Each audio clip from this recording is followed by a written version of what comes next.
Chapter 10. A Great Chance for a Villain. It was the custom that the prefect of police should send every afternoon a report to me on the condition of the capital and the feeling of the people.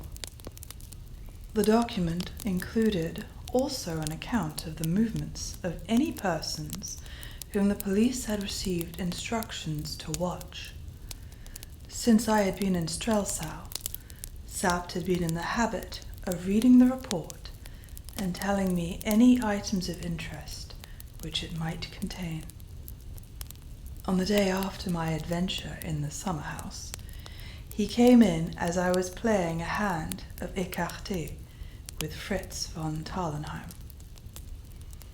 "The report is rather full of interest this afternoon," he observed, sitting down. "Do you find," I asked, "any mention of a certain fracas?" He shook his head with a smile. "I find this first," he said. "His Highness the Duke of Strelsau left the city, so far as it appears, suddenly, accompanied by several of his household. His destination is believed to be the castle of Zenda, but the party travelled by road and not by train. Messieurs de Gauthier, Bersonin, and Detchard followed an hour later, the last named carrying his arm in a sling. The cause of his wound is not known, but it is suspected that he has fought a duel, probably incidental to a love affair." "That is remotely true," I observed, very well pleased to find that I had left my mark on the fellow. "Then we come to this," pursued Sapt. "Madame de Mauban, whose movements have been watched according to instructions, left by train at midday. She took a ticket for Dresden." "It's an old habit of hers," said I. "The Dresden train stops at Zenda." An acute fellow, this. "And finally, listen to this. The state of feeling in the city is not satisfactory. The king is much criticized, he's told to be quite frank, for taking no steps about his marriage. From inquiries among the entourage of the Princess Flavia, Her Royal Highness is believed to be deeply offended by the remissness of His Majesty. The common people are coupling her name with that of the Duke of Strelsau, and the Duke gains much popularity from the suggestion. I have caused the announcement that the king gives a ball tonight in honor of the princess to be widely diffused, and the effect is good." "That is news to me," said I. "Oh, the preparations are all made," laughed Fritz. "I've seen to that." Sapt turned to me and said in a sharp, decisive voice, "You must make love to her tonight, you know." "I think it is very likely I shall, if I see her alone," said I. "Hang it, Sapt, you don't suppose I find it difficult?" Fritz whistled a bar or two. Then he said, "You'll find it only too easy. Look here, I hate telling you this, but I must. The Countess Helga told me that the princess has become most attached to the king. Since the coronation, her feelings have undergone a marked development. It's quite true that she is deeply wounded by the king's apparent neglect." "Here's a kettle of fish," I groaned. Said Sapt, "I suppose you've made pretty speeches to a girl before now. That's all she wants."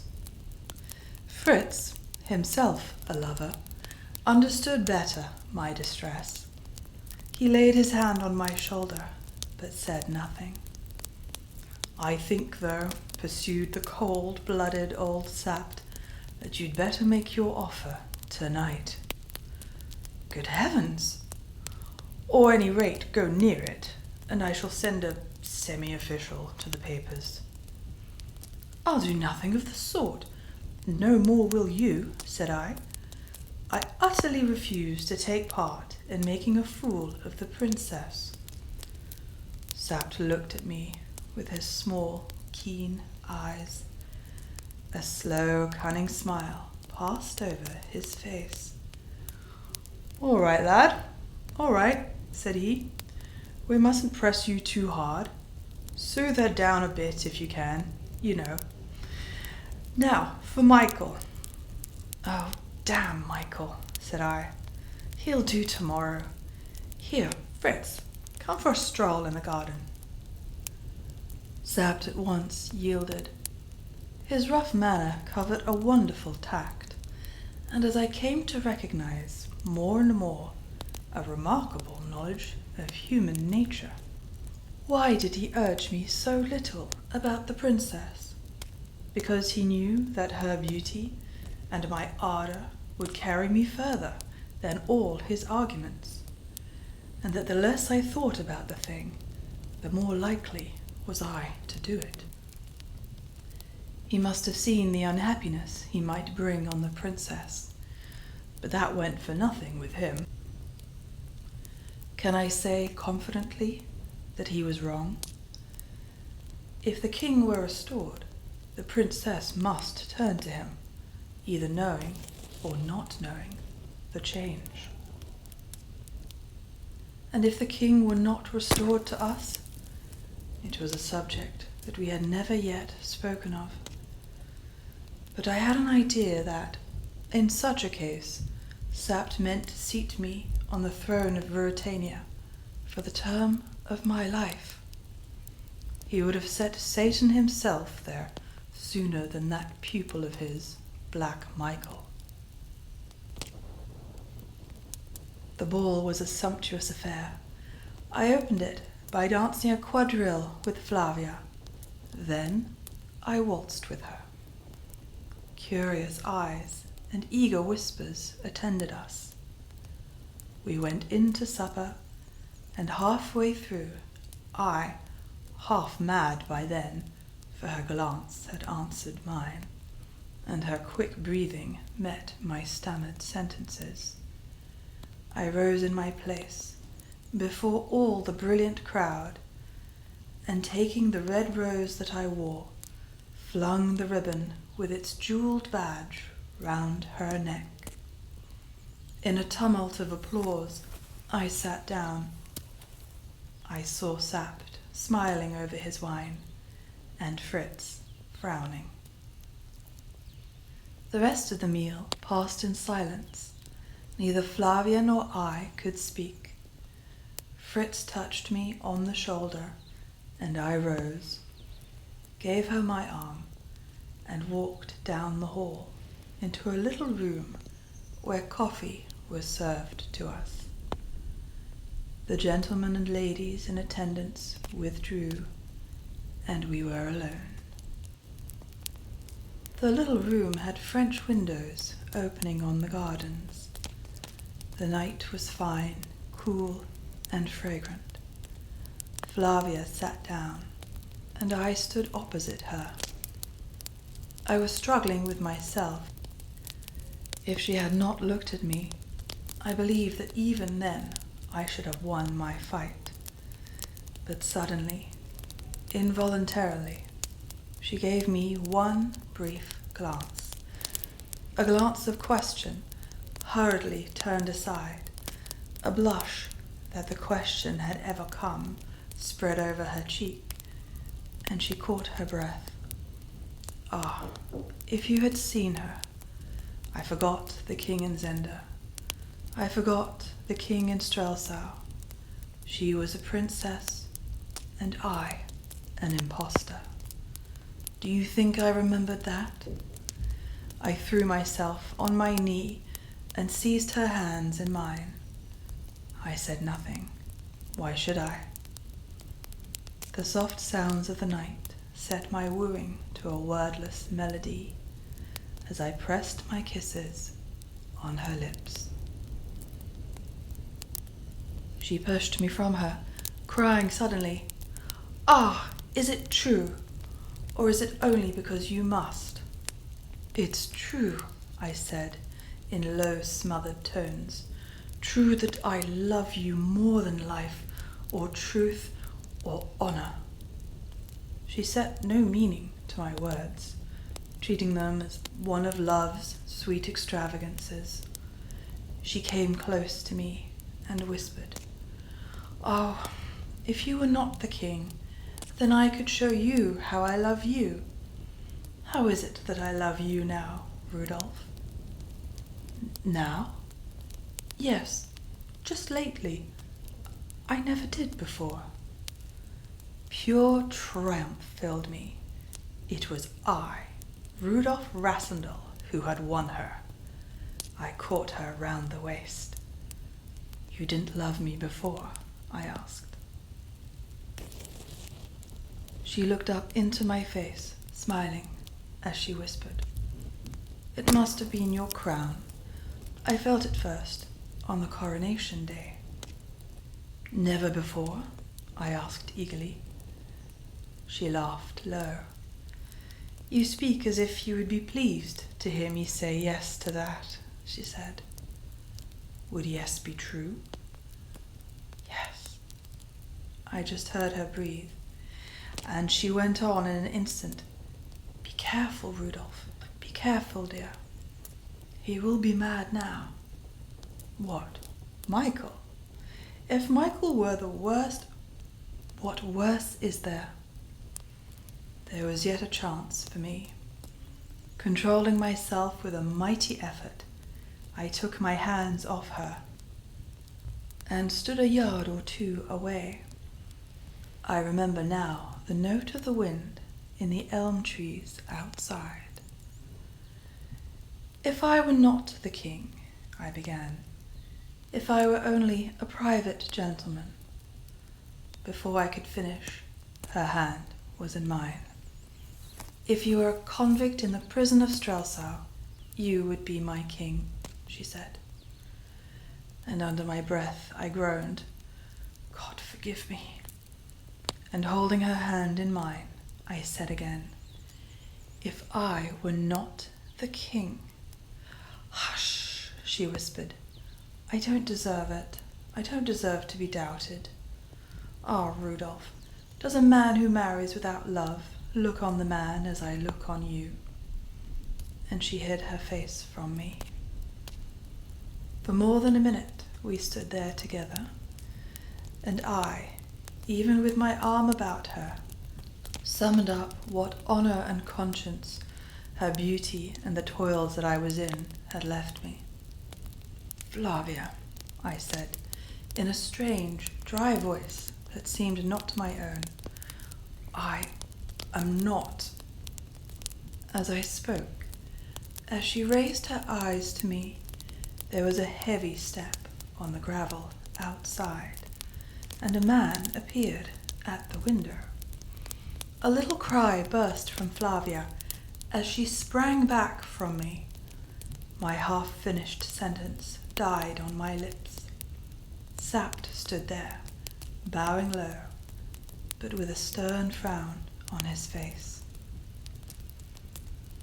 "1,000 pardons, sire," said he, "but His Eminence the Cardinal has waited this quarter of an hour to offer his respectful adieu to your Majesty." I met his eye full and square, and I read in it an angry warning. How long he had been a listener I knew not, but he had come in upon us in the nick of time. "We must not keep His Eminence waiting," said I. But Flavia, in whose love there lay no shame, with radiant eyes and blushing face, held out her hand to Sapt. She said nothing, but no man could have missed her meaning, who had ever seen a woman in the exaltation of love. A sour, yet sad, smile passed over the old soldier's face, and there was tenderness in his voice, as bending to kiss her hand, he said, "In joy and sorrow, in good times and bad, God save your Royal Highness." He paused and added, glancing at me and drawing himself up to military erectness, "But before all comes the king. God save the king." And Flavia caught at my hand and kissed it, murmuring, "Amen, good God, amen."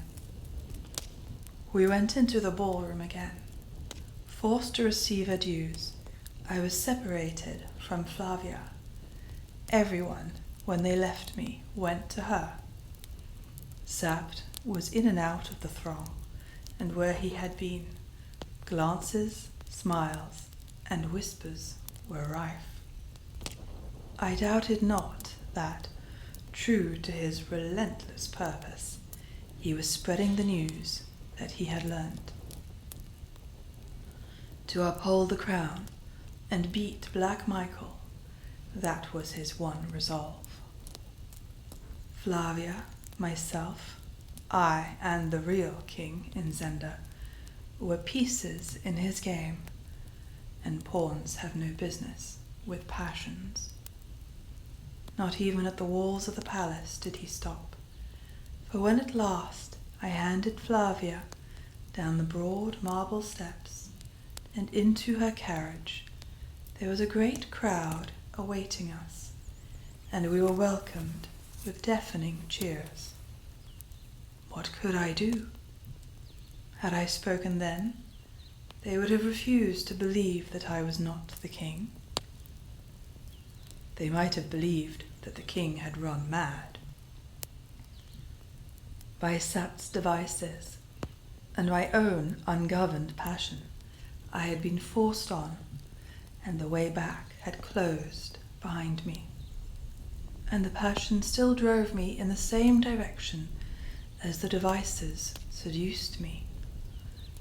I faced all Strelsau that night as the king and the accepted suitor of the Princess Flavia. At last, at 3 in the morning, when the cold light of dawning day began to steal in, I was in my dressing room, and Sapt alone was with me. I sat, staring into the fire. He puffed at his pipe. Fritz was gone to bed, having almost refused to speak to me. On the table by me lay a rose. It had been in Flavia's dress, and as we parted, she had kissed it and given it to me. Sapt advanced his hand towards the rose, but with a quick movement, I shut mine down upon it. "That's mine," I said, "not yours, nor the king's either." "We struck a good blow for the king tonight." I turned on him fiercely. "What's to prevent me striking a blow for myself?" I said. He nodded his head. "I know what's in your mind," he said.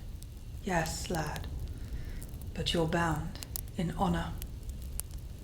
"Have you left me any honor?" "Oh, come, to play a little trick on a girl." "You can spare me that, Colonel Sapt, if you would not have me utterly a villain, if you would not have your king rot in Zenda, while Michael and I play for the great stake outside. You follow me?" "Aye, I follow you." "We must act, and quickly. You saw tonight. You heard tonight." "I did," said he. "Your cursed acuteness told you what I should do. Well, leave me here a week, and there's another problem for you. Do you find the answer?"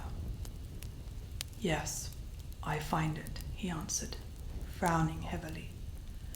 "But if you did that, you'd have to fight me first, and kill me. I tell you, I could raise all Strelsau on you in an hour, and choke you with your lies. Yes, your mad lies in your mouth. It's gospel truth, he said. Thanks to my advice, you could. I could marry the princess and send Michael and his brother together. I'm not denying it, lad, said he. Then in God's name, I cried, stretching out my hands to him, let us go to Zenda and crush this Michael and bring the king back to his own again. The old fellow stood and looked at me for full a minute. And the princess, he said. I bowed my head to meet my hands and crushed the rose between my fingers and my lips. I felt his hand on my shoulder, and his voice sounded husky as he whispered low in my ear.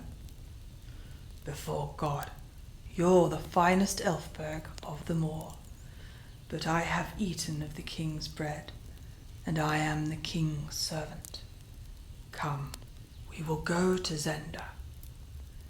And I looked up and caught him by the hand, and the eyes of both of us were wet.